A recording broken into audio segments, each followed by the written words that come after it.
A very good morning to all my dear students. In our last week, we started with Unit 2, wherein we were understanding the first part of Unit 2, which deals about fundamental rights. Students, when I was speaking about fundamental rights, these rights were considered as basic rights which were universal or which were uniformly followed by all the citizens of the country, which were sacrosanct, wherein attached with various or attached with values, and which gave meaning to the human life. These were called as human rights. So, what happened is the democratic countries of the world thought that it is very important to recognize such right or rights, you can say, and give them a separate status in their respective constitutions. Hence, some of the rights were recognized by the state and these were enriched in the constitution, which was called as fundamental rights. But when I was explaining y'all, I told you that it is very important to note that the human rights which are recognized, which are incorporated and enriched in the constitution are called as fundamental rights. You can say that all the fundamental rights are human rights, but all human rights cannot be regarded as fundamental rights. Students, the reason is that since all the human rights cannot be called as fundamental rights, because only and only those human rights which are enriched, which are included, which are incorporated in the constitution of the country are being regarded as the fundamental rights. So in our last classes, we dealt with Article 14, which speaks about equality before law, wherein we understood what do you mean by equality before law and equal protection of law. Next, we started with Article 15, which describes and states that there is prohibition on discrimination made on the grounds of religion, race, caste, sex, and place of birth. Next, there were special provisions which were included in this article, wherein special provisions were given to women and children, SCs and STs, socially and economical backward classes. We also spoke regarding Article 16, wherein there is equality of opportunities given in the matters of public employment. Means all the citizens of the country have a right in matters relating to employment or appointment under the country or the state. But there were exceptions towards it, wherein I spoke regarding the domicile in the area. I had given you example of Karnataka. If you are a resident of Karnataka, then there are some jobs wherein you have to be resident of that particular state. You should carry the certificate here. And then there were exceptions regarding the reservations for members of OBC, SCs, STs, and these reservations were in regard to the promotions of that particular position also. In our today's class, we are starting with Article 17. Students, when I speak about Article 17, it is very easy. and not very important from the examination point of view. 17 and 18 are not very important from the examination point of view. But as a citizen of the country, you should know, or when you're studying constitution, you should understand what Article 17 states that. Okay. Now, when I speak about Article 17, it speaks about abolition of untouchability. Students, Article 17 of the Constitution had an objective, had an aim, wherein the framers of the Constitution wanted to completely abolish. Abolish means what? Remove the practice of untouchability that was prevailing in our country. Students, it was considered to be a social evil which spoilt the entire decorum of the society. Hence, what happened is the practice of untouchability was considered as an offense, and any person involving on, or you can say indulging in the practice of untouchability, or anyone doing so, was punishable by law. Later, the constitutional framers thought of framing a separate act, and then the Untouchability Offence Act, which was framed in the year 1955, was later amended, later changed. Okay, and the name also was changed, wherein the act was called as Protection of Civil Act in the year 1976. Now, what happened is the main aim behind incorporating this Article 17 was that to abolish or completely remove the practice of untouchability in our country. And any person doing so would be considered as creating a offense or committing a offense, and this was punishable by law. Students, when I speak about this article, there were special provisions given to this article, wherein any person involving in acts wherein a person practicing untouchability for the minorities or socially or economically backward classes, or if a person is involved wherein he prevents a person from entering a place of worship, you can say, or taking water from tank, well, on the basis of untouchability, or there were some evils wherein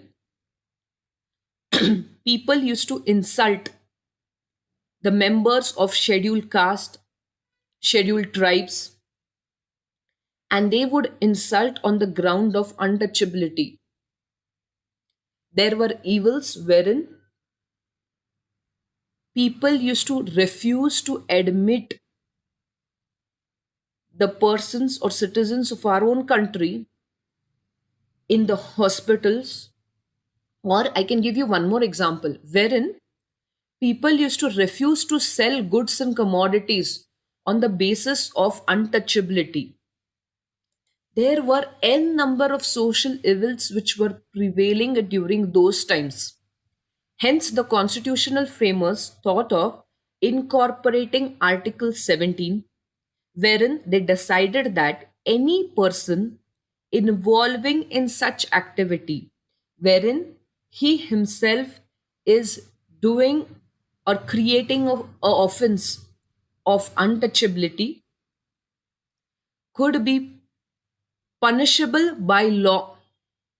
And what punishment the law could give was the law incorporated several punishments, such as any person involving in the act of untouchability would be provided with 2 years of imprisonment, and very importantly, it would be considered as an offense which could be punishable by the court of law. Hence, when I speak about Article 17, you have to understand that this article speaks about untouchability. Since the constitutional framers wanted to completely abolish, or completely, you can say, is remove untouchability which was prevailing in our country for the socially and economically backward classes, the government of a country thought that it is important to incorporate such article. And if any person involving in such act would be considered as, or would be considered that he is doing an offense or he is creating offense and could be punishable in the hands of law. Next, when I speak about Article 18, for your just understanding, I want to explain, not important from your examination point of view. Article 18 speaks about abolition of articles or abolition of titles. Okay. Now, when I speak about titles or some names, okay, or articles, when I speak about abolition of titles, it means that students, in a democratic country like India, okay, there is no room for some individuals to hold titles, okay, which are created among the different members of the society, or you can say the members of the same society. Therefore, when I speak about this Article 18, students, you have to understand that the constitution of our country says that, or tells in detail, that there should be a practice of compulsorily abolition of titles, removing of titles. Now, when I, in simple words, I'll explain you what is removing of titles.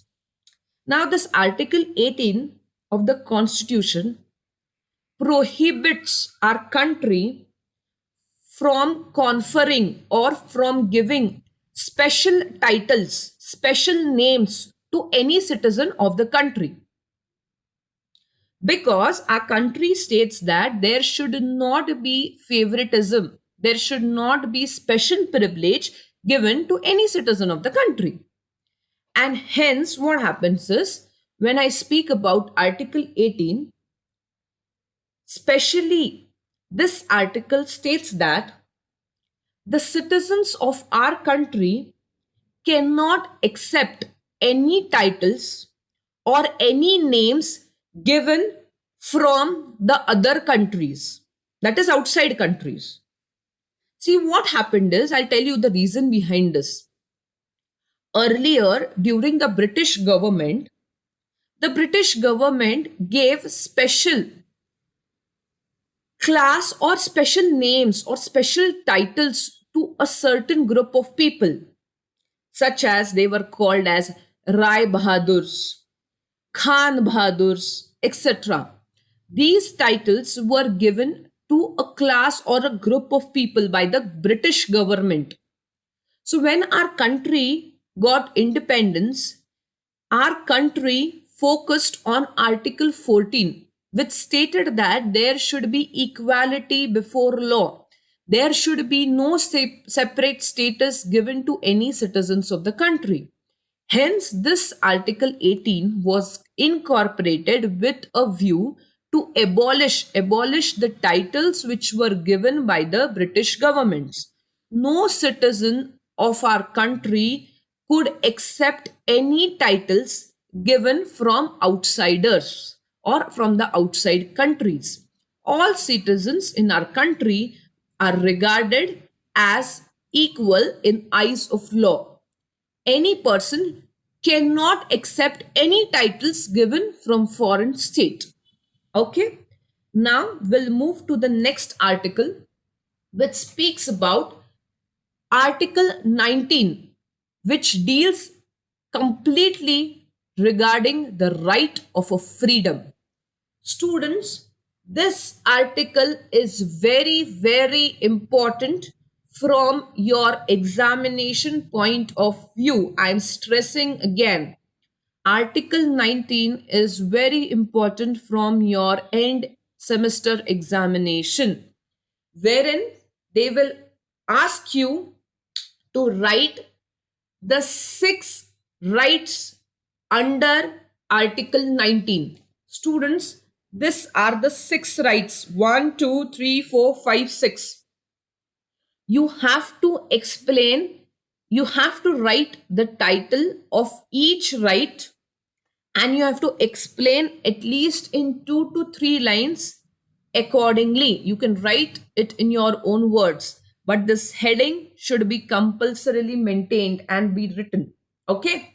Now, when I speak about Article 19, students, Article 19 speaks about right to freedom.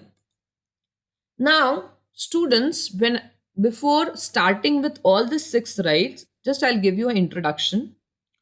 When I speak about freedom, what is freedom? Freedom is liberty.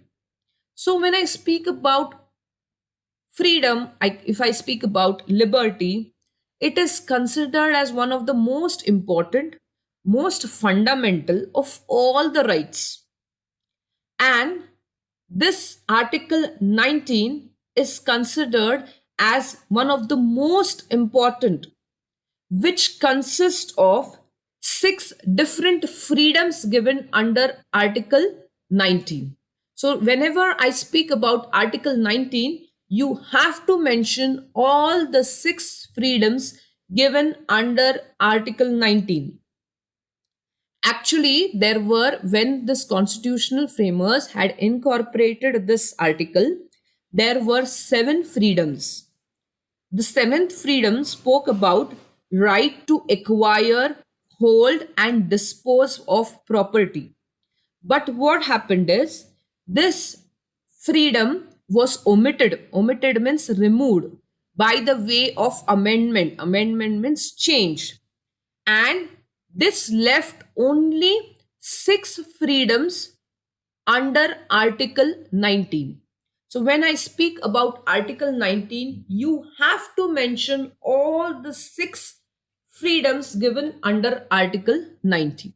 Now, they are very simple and easy to understand. So, let's start understanding with each rights. Now, what does Article 19 say? All citizens in our country shall have the right, first right, freedom of speech and expression. Students, when I speak about the first right, wherein it incorporates that every citizen of our country shall have a freedom of speech and expression, which means that in a simple language that every citizen of our country, that is India, has a right. Has a right about what? It has a right to express his or her own views, has a right to express your own beliefs, has a right to convict or move freely without any fear. So, when I speak about freedom of speech and expression, every citizen has a right, students, wherein they can express, maybe orally, maybe through written, etc., wherein you can give in writing, you can give orally, verbally, through signs, etc. You can express your own views, you can express your own beliefs there, wherein you can also move freely without any fear. See, when I'm speaking about expressing your beliefs, expressing your views, or you can say that when you're moving freely, it states that every citizen in our country has a freedom and it is considered as a fundamental right. Now, when a citizen is expressing his view or expressing his belief, he may express it, students, through speech, maybe in writing, which I told you, maybe through printing, picturizing, maybe through acting, singing, etc., wherein a person has total freedom regarding his speech, regarding his views, regarding his expression, etc. Now, when I speak about this freedom,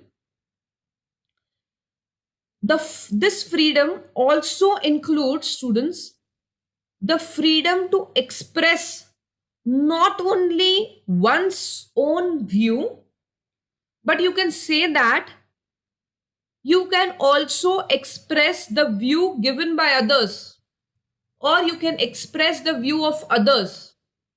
Such freedom is incorporated under Article 15 in the first right or a first freedom given to all the citizens of the country. But sometimes there are reasonable restrictions towards it also.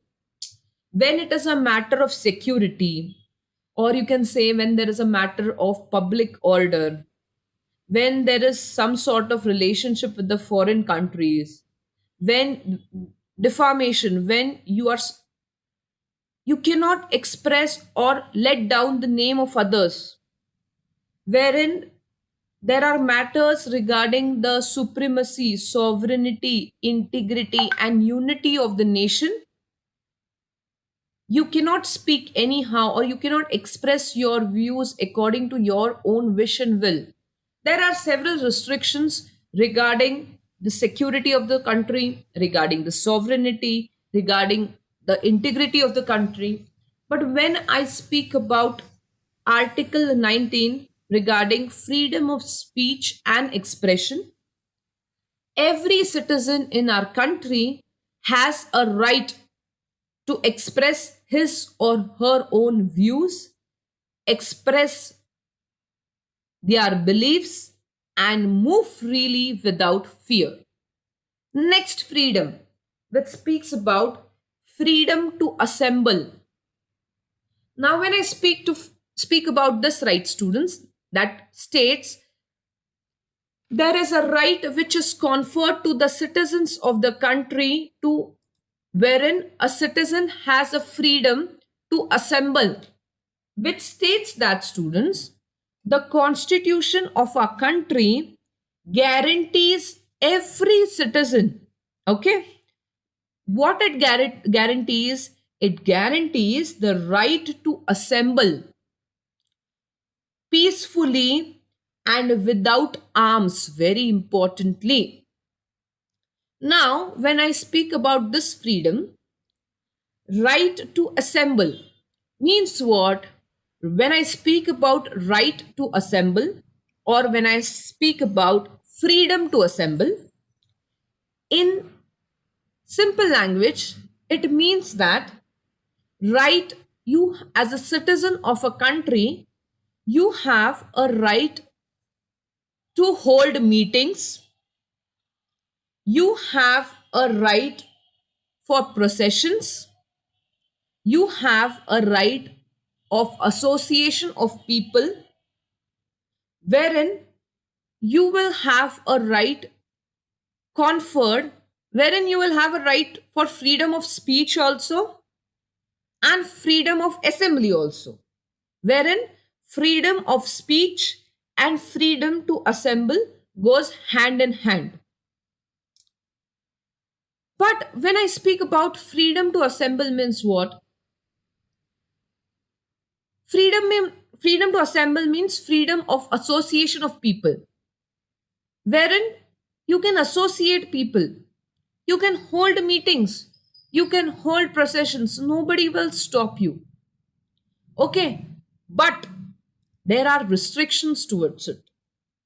What are the restrictions? Maybe wherein your assembly or your association of people should be for a peaceful reason, or should be carried out peacefully.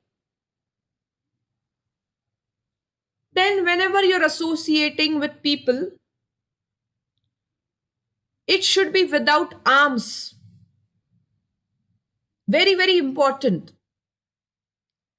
And Very importantly, the last restriction, wherein when I'm speaking about association of people or coming together of people for a certain reason, as a citizen of a country, you have every right to assemble, you have every right to associate.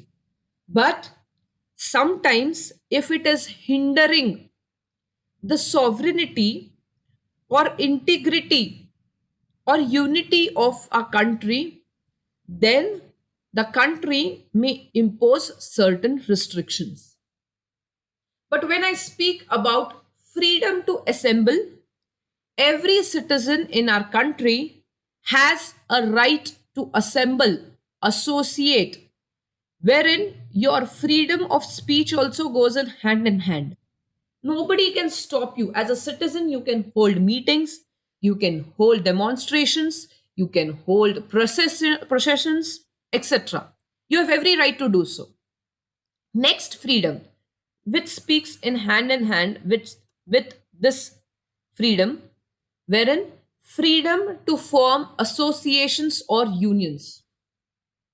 Students, when I speak about this right, Article 19 grants citizens of our country to form associations, means what I told you, assemble, okay, or unions to achieve lawful purpose.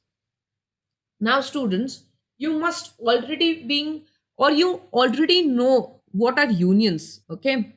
And you must have come across unions in terms of industrial developments, right? When employees or employer both suffer or have several issues, what they do? They go and approach the unions so that the unions come together and try to resolve the issue. Now, what happens is there are unions in all sorts of maybe industries. Now, when I speak about this freedom to form associations and union students, it means that these unions can be formed or maybe in the form of some political party where there is union of people, where there is union of people in the form of society clubs. You know, no, there are clubs wherein people come and associate, unite together. There will be union or association in companies. There will be unions and association in organizations. There will be union and associations in trade unions for buying and selling goods. There is one more very important and interesting, you must be knowing, students union, wherein if you have certain issues, you approach student unions. And what do? You demand to resolve your issue. So, as a citizen of a country, every citizen is being conferred the freedom to form associations or unions. But again, same thing. If it is hindering the sovereignty and unity and integrity of the nation, then this right is not conferred. But it is for a lawful objective or for a lawful purpose, then as a citizen of a country, you have every right to form associations, to form unions, to resolve issue.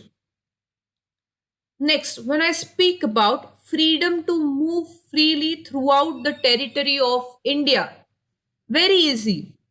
Students, when I speak about freedom to move freely throughout the territory of India, this means that as a citizen of a country, you can travel to any part of the Indian territory. Nobody can restrict you. Okay? This freedom of movement includes three things, wherein you have a right to move inside the country. Means inside the country means inside the boundaries of the country.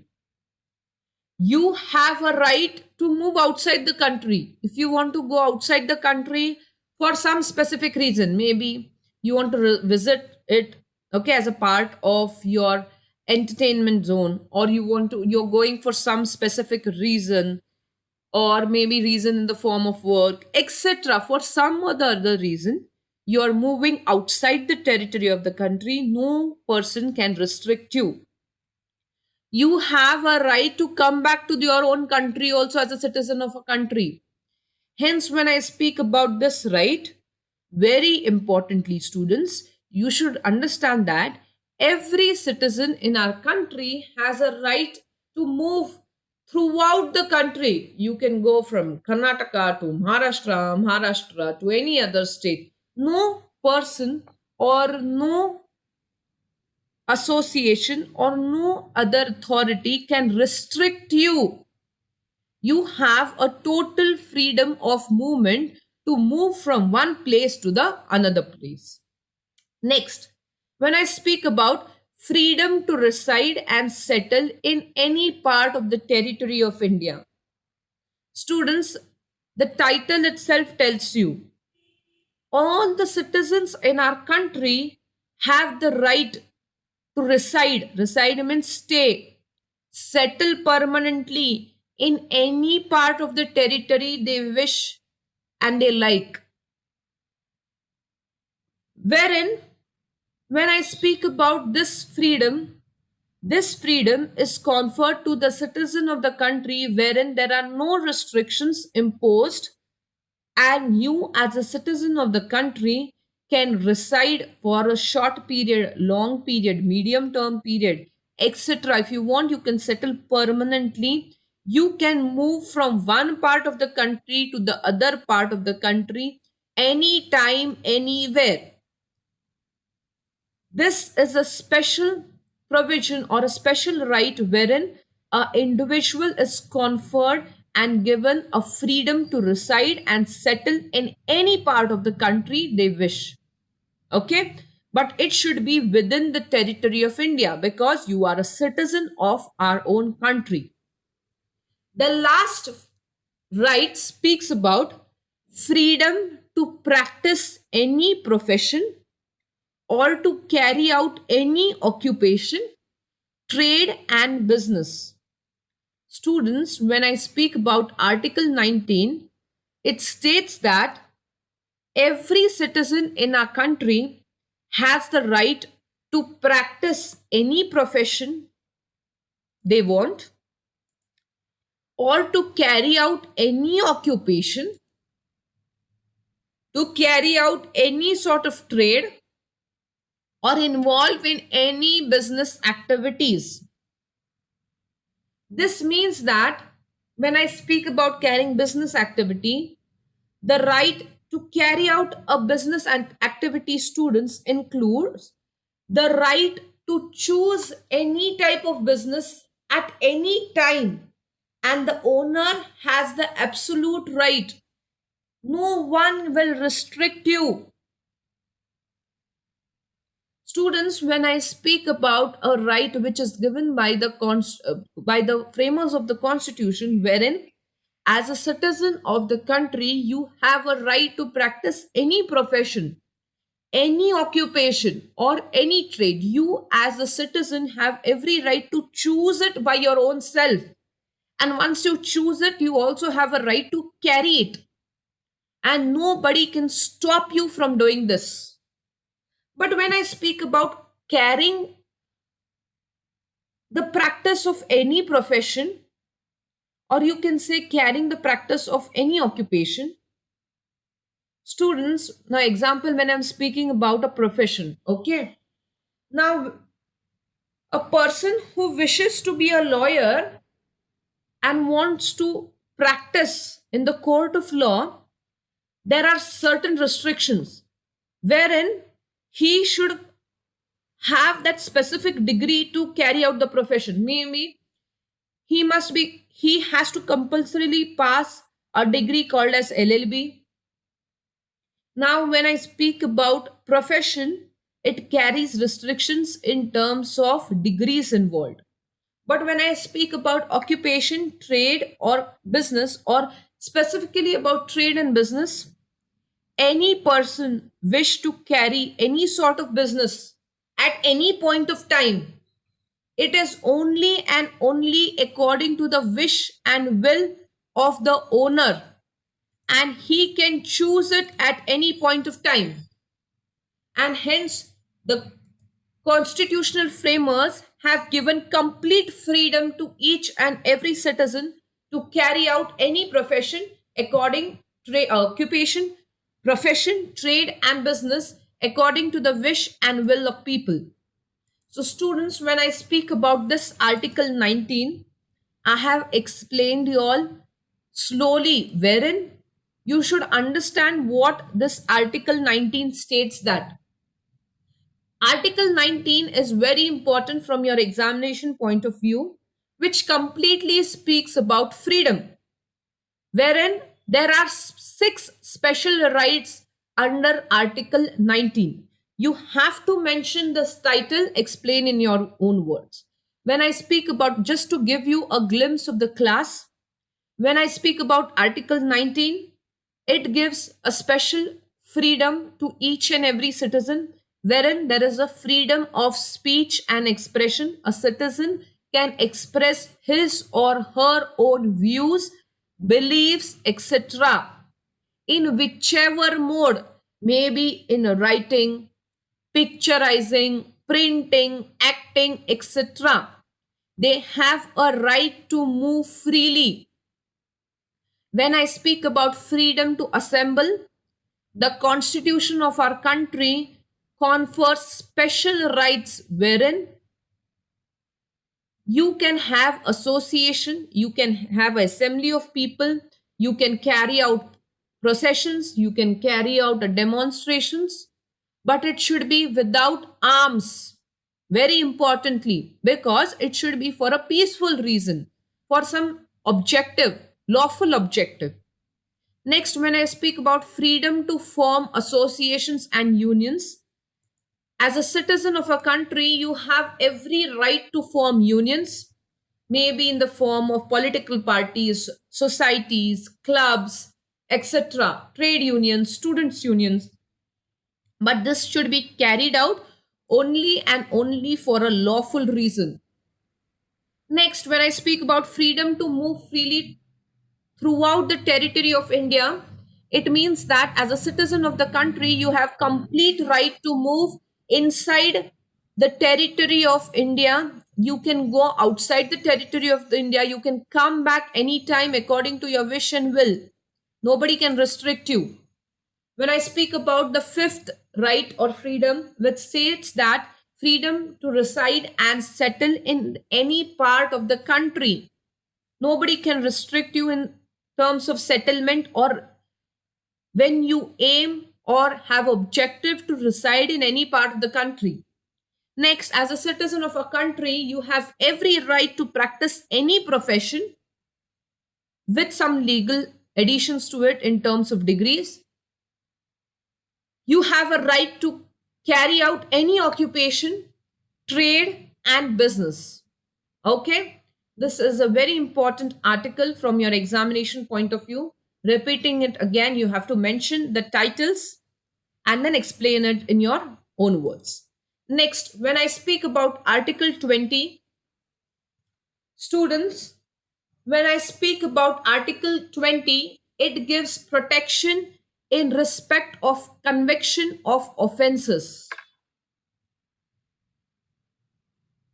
When I speak about Article 20, there are three subdivisions wherein it speaks about protection against ex post facto law. It speaks about protection against double jeopardy, and it speaks about prohibition against self incrimination. Now, when I speak about Article 20, I have subdivided into three categories wherein there is protection given in respect of conviction of offenses created in our country. The first division speaks about protection against ex post facto law. Here, you have to understand in very simple language what is ex post facto law. This is that legal terminology, students. In simple words, when I speak about ex post facto law, it means that, students, the constitutional framers said that or incorporated this Article 20 and stated that when I speak about ex post facto law, that no person in our country shall be convicted of any offense except for violation, disobedience of law at the time of commission of that offense. Means when I speak about this subdivision or this article, students, it states in a very simple language, I'll tell you. You cannot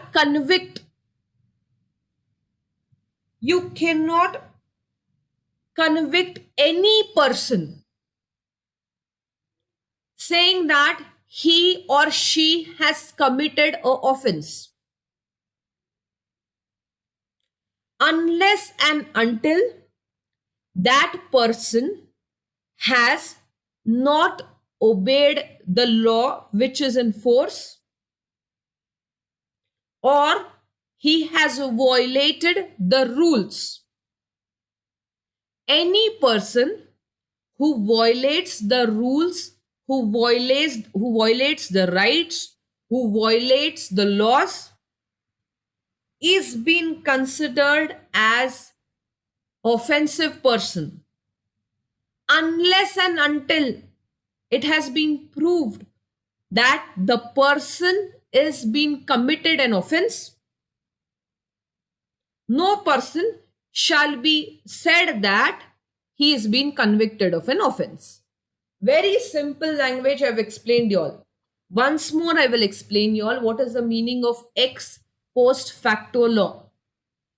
When I speak about protection given to every citizen of our country, students, it means that every citizen in our country will be protected. Till what time they will be protected? When they are obedient, when they are following the laws and orders. If any person in our country disobeys, or you can say violates the laws of the country, then that person is being regarded as he has created or committed an offense. Until that, everyone is being protected. Protected means what? Every citizen have the constitutional framers in our country have given rights to every citizen wherein they are being protected under law. Next, when I speak about protection against double jeopardy, it means that, students, double jeopardy means what? No person in our country will be prosecuted or punished for the same offense more than once. Double jeopardy means what? If a person has created one crime, he should be punished for that only for one time. He cannot be punished for it for more than one time or for two times, three times, etc. If a person has committed and proved that he has been committed offense, he has to be punished before the law, and he has to be punished only for once, not more than one time. Next, prohibition against self incrimination. It means that, students, when I speak about prohibition against self incrimination, it states or it gives a right wherein no person shall be accused of any offense or shall be not compelled to be a witness of himself.